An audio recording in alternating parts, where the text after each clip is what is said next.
Welcome to Net Front Presence. I'm Matt DeFranks of the St. Louis Post-Dispatch, joined by Nathan Mills, also of the St. Louis Post-Dispatch. And, well, the Blues have lost 5 games in a row. Uh, that's the biggest news here. And we're here to talk about what went wrong and how they can fix it, right? We have all the answers, Nathan.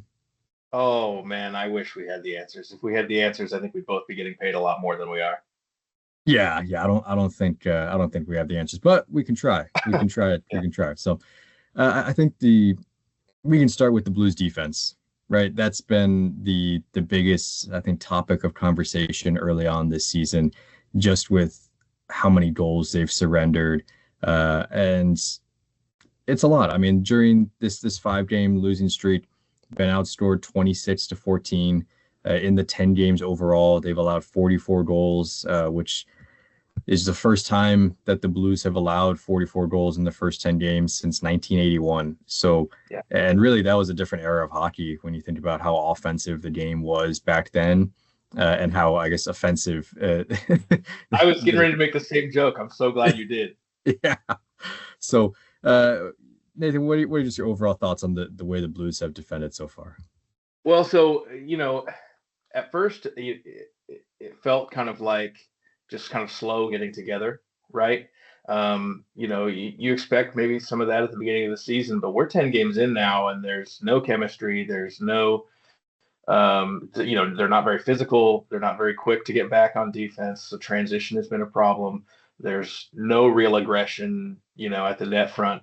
Maybe aggression is not the right word, but no real net front presence to, there it is again, right?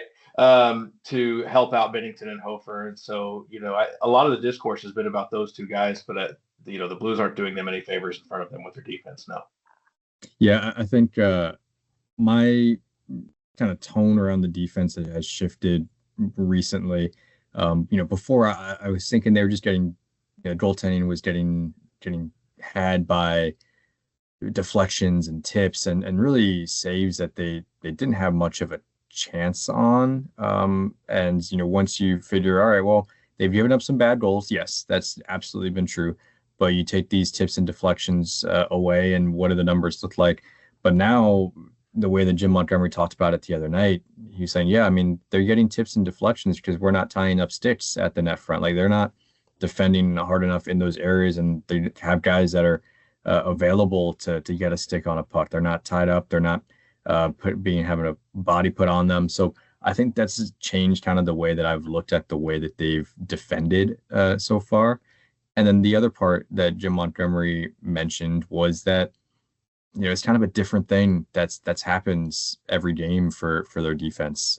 Some nights, as you mentioned, it's not having, not protecting the slot well enough. I mean, we saw that in the Detroit game on Tuesday when the puck's behind the net. Logan Mayhew's pressuring the puck behind the net just like he should, and then Nathan Walker decides to go below the goal line as well, leaving a guy out front open.